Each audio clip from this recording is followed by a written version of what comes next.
तर नमस्कार मंडळी, स्वागत आहे परत आपल्या एका नवीन ब्लॉगमध्ये। तर दरवर्षीप्रमाणे यावर्षी सुद्धा आम्ही जात आहोत पंढरपूर कार्तिकी एकादशी वारीला।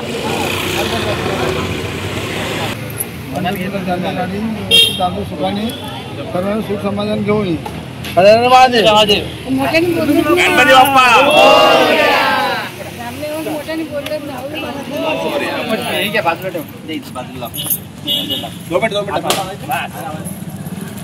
तसेच भारतीय जनता पार्टीचे कार्यरत श्री गणेश भगत साहेब यांनी आपल्यासाठी काही फराळ दिलेला आहे, तर त्याचा संपूर्ण वारकरी मंडळातर्फे गणपती बाप्पा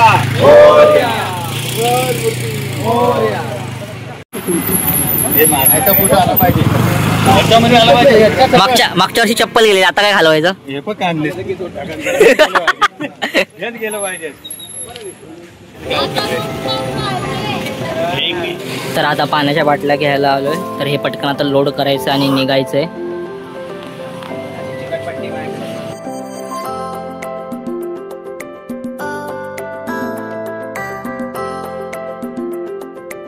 एवढे जर कसं ना पटकन पटकन टाकायला। लाकडं घेतलेली आम्ही झेंड्यासाठी। What are you doing, what are you saying? हे चाललंय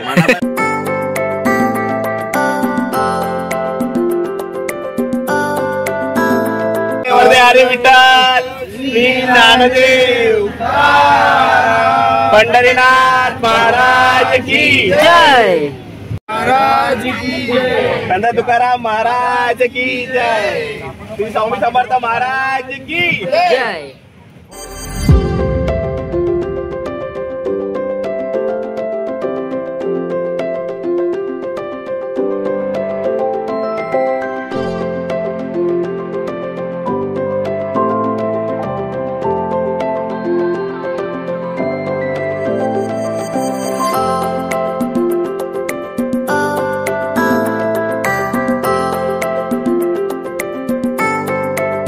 तर आता थांबलो आहे डिझेल भरायला आणि आता टाकी फुल करून डिरेक्ट निघणार आहे शिव ज्योतिर्लिंग त्र्यंबकेश्वर नाशिकला।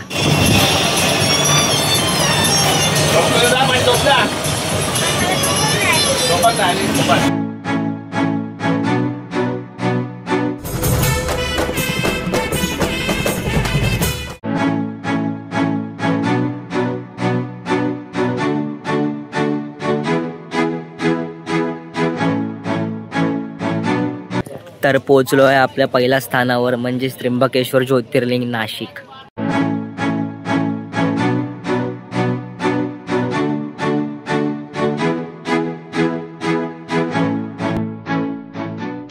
त्र्यंबकेश्वर हे नाशिक जिल्ह्यातील एक महत्त्वाचे ज्योतिर्लिंग आहे, जे ब्रह्मगिरी पर्वताच्या पायथ्याशी वसलेले आहे।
या मंदिरात 3 कपार असलेली शिवपिंड असून ती ब्रह्मा, विष्णू आणि महेश या त्रिमूर्तींचे प्रतीक आहे।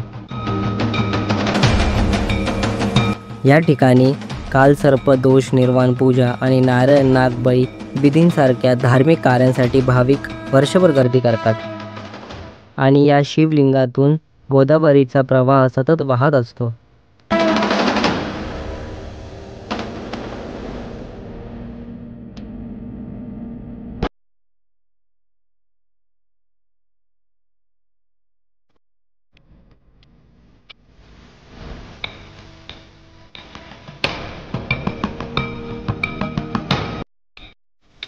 हे ज्योतिर्लिंग 12 ज्योतिर्लिंगपैकी एक ज्योतिर्लिंग आहे. ह्या मंदिराची स्थापना सन 1740 मध्ये तिसरे पेशवे बालाजी बाजीराव यांनी केले होते.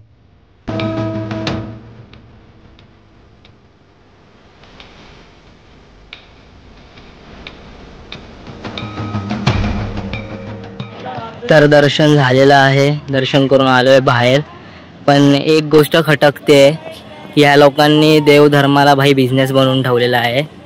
जे आहे ते बोलतोय. म्हणजे आम्ही गेले 5 तास 7 वाजल्यापासून ते आता 11 वाजेपर्यंत लाईनमध्ये होतो.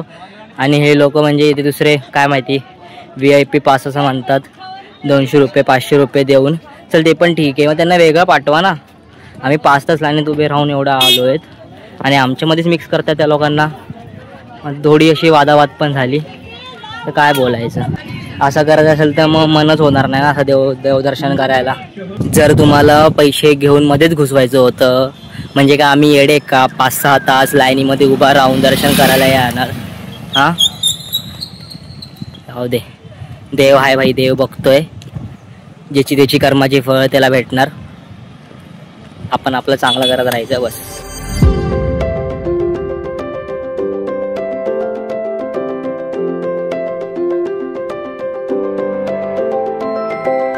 तर आता निघालो आपल्या पुढच्या स्थानावर म्हणजे श्री स्वामी समर्थ मठ त्र्यंबक नाशिक याला.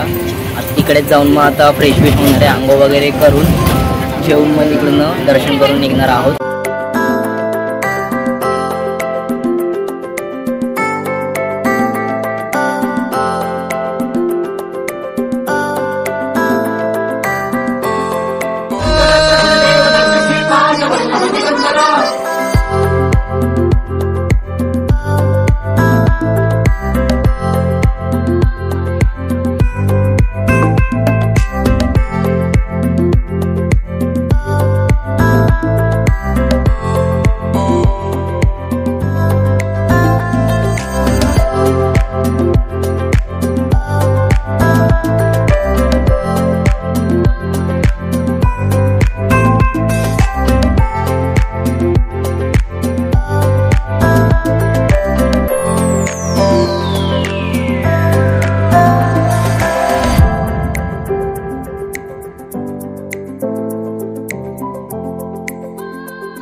तर पोचलो आहोत आपल्या दुसऱ्या स्थानावर.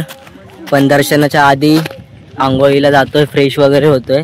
इथे भक्तांना चांगलं फ्रेश होण्यासाठी आंघोळीसाठी एक असं चांगलं असं बांधून दिलेलं आहे. त्याला काय बोलतात मला आठवत नाही आहे, पण हा दाखवतो तुम्हाला काय आहे ते. मस्त सगळे करू शकतात आंघोळ.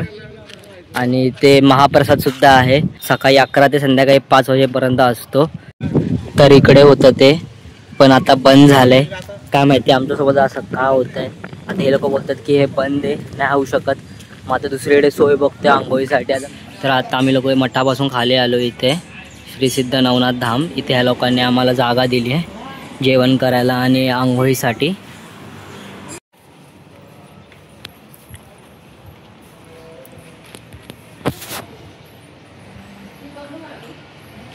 तर फ्रेश झालेलो आहे आणि आता इथे आहोत, तर आता पाया पण पडून जाऊया.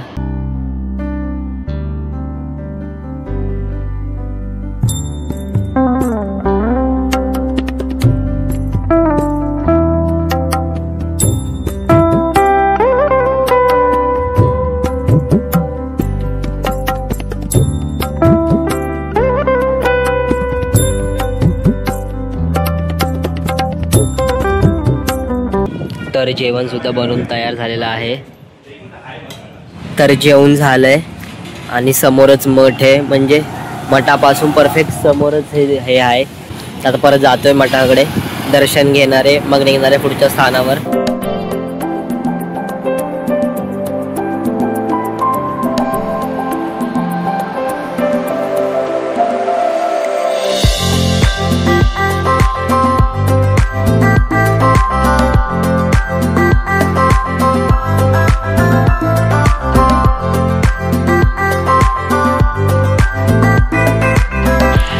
हे असं होतं आंघोळ करायला, पण नाही करून दिली म्हणून आम्ही लोक खाली जाऊन करून आलो.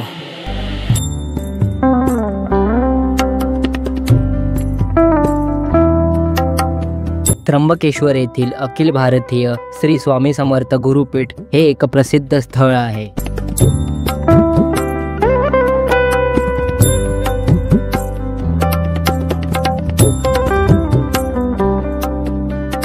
जे दिंडोरी प्रणीत श्री स्वामी समर्थ सेवेचा भाग आहे.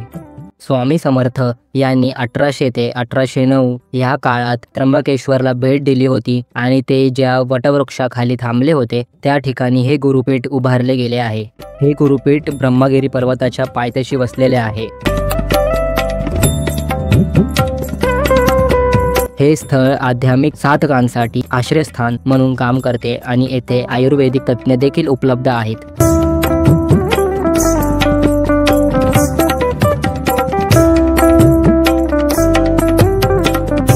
सह्याद्रीच्या रांगांच्या कुशीत जल, वायू, आकाश व तेजांच्या सानिध्यात व गुरुमाऊलींच्या मार्गदर्शनाने परिपूर्ण वास्तुशास्त्रावर आधारित असे गुरुपीठ उभारले आहे.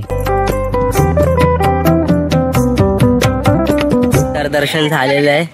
आता निघते आपल्या पुढच्या स्थानावर. मिलेंगे वणी देवीला भेटूया आता मस्तपैकी गाईज.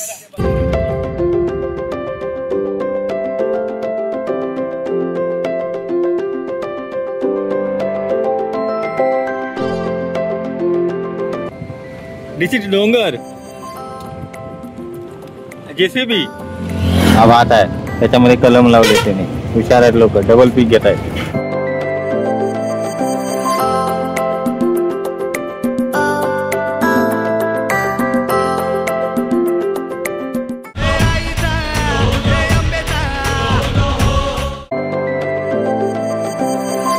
तर आता आपण पोहोचलेलो आहे आपल्या आपण आता पोहोचलेलो आहे आपल्या तिसऱ्या स्थानावर, म्हणजे श्री सप्तशृंगी माता वणीगड. तुम्हाला दिसेल की नाही माहित नाही.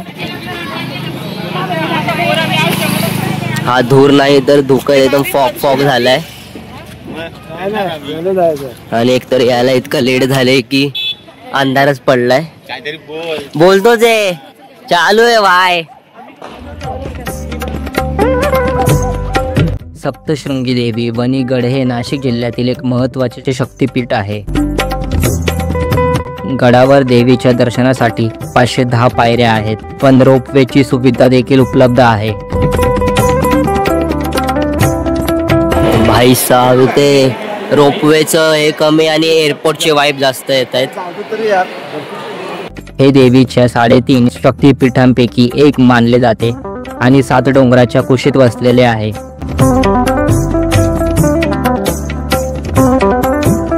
तर 120 रुपयामध्ये रिटर्न तिकीट आहे, म्हणजे जाऊन येऊन दोन्ही एकदम.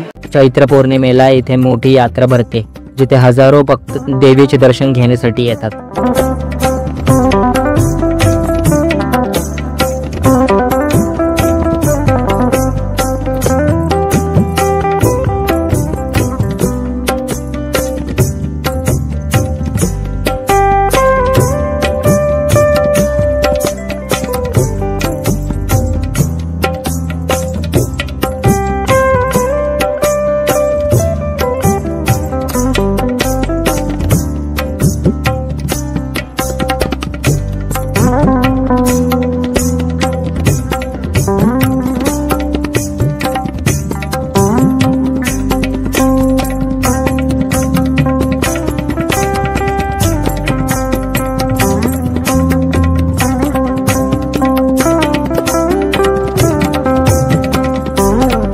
हे देवस्थान 4569 फूट उंचीवर आहे.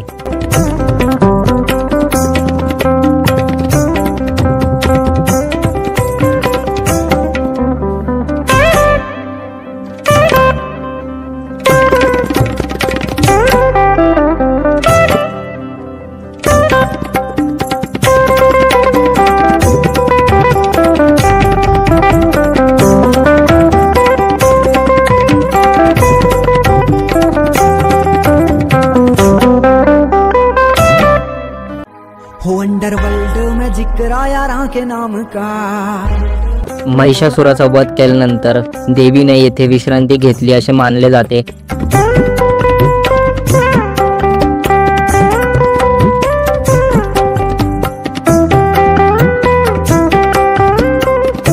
तसेच हनुमानाने द्रोणागिरी पर्वत आणताना त्याचे काही भाग येथे पाडले. तोच हा सप्तशृंग गड होय असेही म्हटले जाते.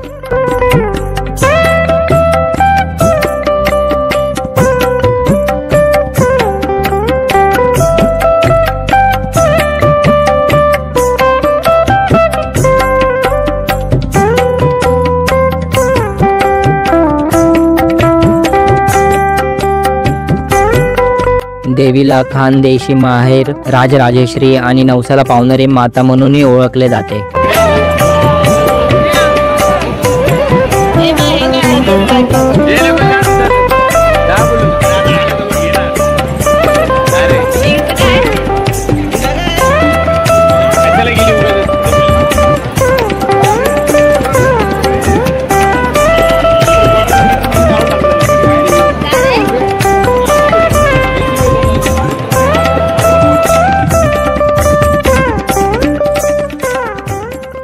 तर मस्त प्रकारे या ठिकाणी दर्शन झालेलं आहे.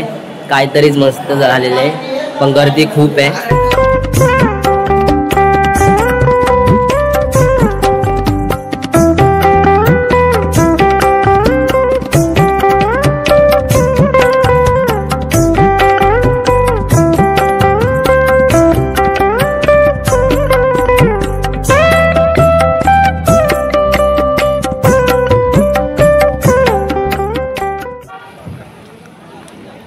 तर आता इथेच जेवण बनवायचा प्लॅन चाललाय. इथेच कुठेतरी जागा बघून जेवण बनवणार आहे.